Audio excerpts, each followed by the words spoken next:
Olá, somos alunos da Universidade Estadual de Santa Cruz, a UESP. Cursamos o colegiado de Ciências Biológicas, curso de licenciatura em Biologia, na modalidade EAD. Estamos no módulo 2, componente curricular, processos biológicos na captação e transformação de matéria e energia 5. Esse trabalho, esse relatório, é da unidade de metodologia de aprendizagem por projetos da professora doutora Romário Martins Montanho. Meu grupo é composto por Andresa de Souza, eu, Gisele Barbosa e Raniele Ferraz. Nós somos do Polo de Bicuí, Bahia. O relatório nós resolvemos tratar sobre cactos, eu, Gisele, estarei dando início e no decorrer as colegas prosseguirão. Os cactos pertencem ao reino Plantae, divisão Magnoliophyta, classe Magnoliopsida, ordem Caryophyllales, da família Cactaceae. Aqui ao lado, nós temos aqui a imagem de alguns cactos de tamanhos, formas diferentes. As características dessa planta. Os cactos são plantas espinhentas pertencentes à família das cactáceas. Conseguem sobreviver em ambientes extremamente quentes ou áridos pelo fato de terem a capacidade de acumular água em seus tecidos. No decorrer desse relatório, nós estávamos analisando e vimos que o cacto ele meio que tem uma tecnologia interna diferente das outras plantas, né? Ele consegue absorver água e acumular essa água por mais tempo, na verdade, né, do que as outras plantas e consegue sobreviver durante secas, né? Diferente de algumas plantas que acabam morrendo, murchando, perdendo suas folhas, o cacto ele consegue sobreviver, né, a esses climas. E se molhar demais, ele pode acabar morrendo. São cilíndricos, globulosos, angulosos ou achatados e possuem vários tamanhos.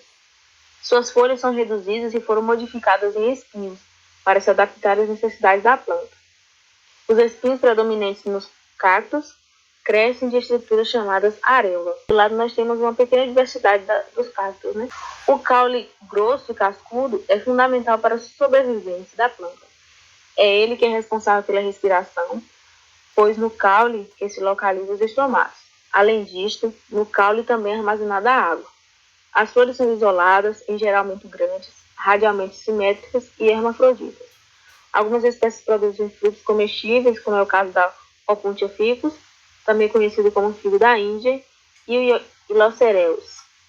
Na cadeia alimentar, o cacto ele é um produtor e ele também obtém a sua energia a partir da luz solar. Por que os cactos possuem espinhos? Como já foi falado anteriormente, foi meio que uma adaptação dessa planta para conseguir sobreviver a climas áridos, climas secos.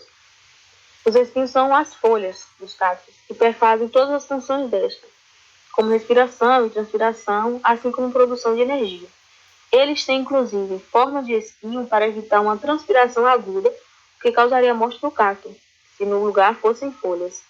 É por isso que está plenamente adaptado a regiões secas. Esses pelinhos brancos aqui, que vocês podem observar no início dos espinhos, são as areolas. As partes principais de um cacto. A coroa, né, que é o topo da planta. A pele, que é todo aquele material que reveste a planta. A flor. O tecido vascular, que é toda aquela parte de dentro. O pescoço, que é logo no início, após a raiz. As raízes que ficam dentro do solo e os espinhos. E no espinho nós temos também a areola. As raízes. As funções dessas, assim como em todos os vegetais, é extrair nutrientes e fixar a planta ao solo ou em qualquer outro lugar. As raízes dos cactos são superficiais e foram projetadas para outra função, que é extrair grande quantidade de água das chuvas, já que no seu habitat ocorrem poucas chuvas. Então essa planta, além de ela ter adaptação nas suas folhas, né, que foram os espinhos, ele também tem essa adaptação nas raízes, que não são raízes tão profundas, mas são raízes superficiais que podem absorver toda aquela água que conseguir da chuva. Logo ao cair do solo, essa planta consegue armazenar essa água, transmitindo ela para todo o tecido vascular. O caule tem diversos formatos. Quando são providos de espinhos e carnosos, são chamados de cladódios. Quando são finos e sem espinhos, são chamados de filocládios. Aqui nós temos do lado, né, outras imagens de cactos. E nós aprendemos que a babosa, ela pertence a essa família, né? assim como também tem as suculentas. As principais funções do caule: armazenar água, sustentar a planta, realizar fotossíntese. Isso ocorre devido à ausência de folhas na maioria dos cactos. A fotossíntese ela não vai ocorrer através dos espinhos, ela vai ocorrer através do próprio caule da planta que vai estar fazendo essa função. Olá, meu nome é Andresa, dando continuidade à apresentação e ainda falando sobre as partes principais de um cacto, temos espinhos e as folhas. Essas estruturas espinhosas são a característica principal do cacto. Elas desempenham parcialmente o papel das folhas. A maioria dos cactos não tem folhas e isso evita que elas transpirem mais e percam água. Os espinhos dos cactos, diferente das folhas, não respiram nem realizam a fotossíntese. Os estomatos estão no caule e fazem isso à noite. As espécies que têm folhas respiram normalmente como qualquer outro vegetal. Flores. Todos os cactos florescem, uns com alguns meses de vida, outros depois de 80 anos de vida. Geralmente, as flores dos cactos são isoladas, belas, coloridas, hermafroditas e permanecem abertas durante o dia ou a noite. Areolas são estruturas por onde saem os espinhos e as flores. Também podem haver estruturas com pelos brancos, cinza ou dourados, que estão ali com a finalidade de proteger a entrada dos estomatos e da flor. Os frutos são em geral carnosos, alguns grandes e outros são comestíveis. Processo de captação e transformação de energia.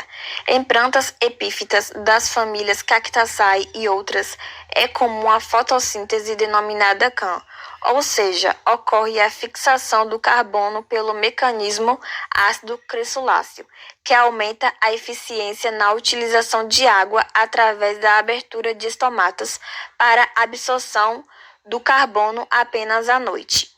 Nestas plantas, os ácidos málicos e isocítrico acumulam-se durante a noite e são novamente convertidos em gás carbônico, na presença de luz.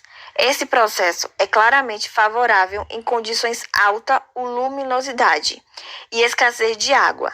Estas plantas dependem muito deste processo pelo fato de seus estomatos estarem fechados durante o dia a fim de evitar a perda de água. A forma de reprodução dos cactos é por meio da estáquia, onde a simples queda de uma folha na superfície da terra é suficiente para originar novas plantas. Vasos sem furinhos que não deixam a água escorrer não devem nem entrar na lista de opções. Para montar o substrato, junte 2 medidas de uma boa terra com 2 medidas de areia de construção e pedriscos para deixar tudo ainda mais aerado e com bastante passagem para a água e o ar. Fazer a primeira camada com pedriscos, casca de palmeira ou argila expandida. É uma maneira a mais de garantir que a água não acumule e acabe apodrecendo as raízes. A iluminação e irrigação. Os cactos adoram o sol e suportam bem as altas temperaturas, sendo ideais para espaços de casa com luz direta. A ausência do sol pode fazer a planta não florir. Dispensa regas frequentemente, pois os cactos armazenam muita água em seus caules e sofrem pouca transpiração, apresentando espinhos que ajudam na desidratação. Então, irrigar uma vez por mês já é o suficiente. O excesso de irrigação pode levar ao apodrecimento, principalmente durante o inverno, período em que o cacto entra em repouso e está propício para desenvolver fungos e bactérias. Desmatamento de cactos. Com o aumento da urbanização, as cercas feitas de cactos que evitavam invasões passaram a ser substituídas por muros, cercas elétricas ou até mesmo sistema de câmeras para uma maior segurança. Com isso, essas plantas que têm outras funções foram vistas como problemas e perigo para crianças. 5 motivos para ter cactos em casa.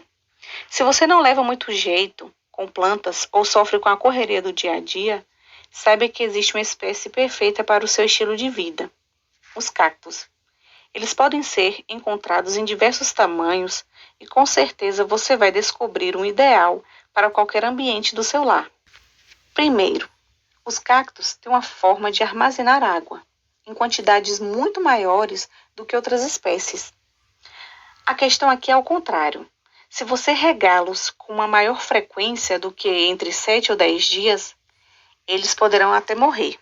Segundo, se sua casa é muito quente e o sol é intenso em algum período do dia, deixe seu cacto exatamente neste lugar. Essa espécie adora receber luminosidade direta e por horas. A planta ficará cada dia mais bonita. Terceiro, a variedade de tamanhos da família dos cactos permite que você tenha uma na sua sala, dos mini aos de grande porte. Todos conseguem viver em vasos. Quando o espaço acaba, a planta estaciona o crescimento. Mas o ideal é substituir os vasos por outros maiores, para que a planta possa crescer ainda mais. Quarto, os cactos não precisam ser podados. Quando essa espécie cresce muito, ela não perde sua forma característica. Se você decidir cortá-lo um pouco, ele poderá até ficar com um aspecto bem estranho. As versões pequenas da planta não precisam de nenhum tipo de corte. E o quinto e último, é sempre bom ter um pedacinho da natureza em casa.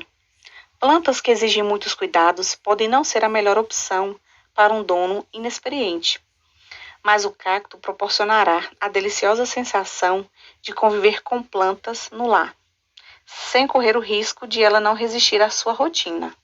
Aqui finalizamos o nosso trabalho. Muito obrigada.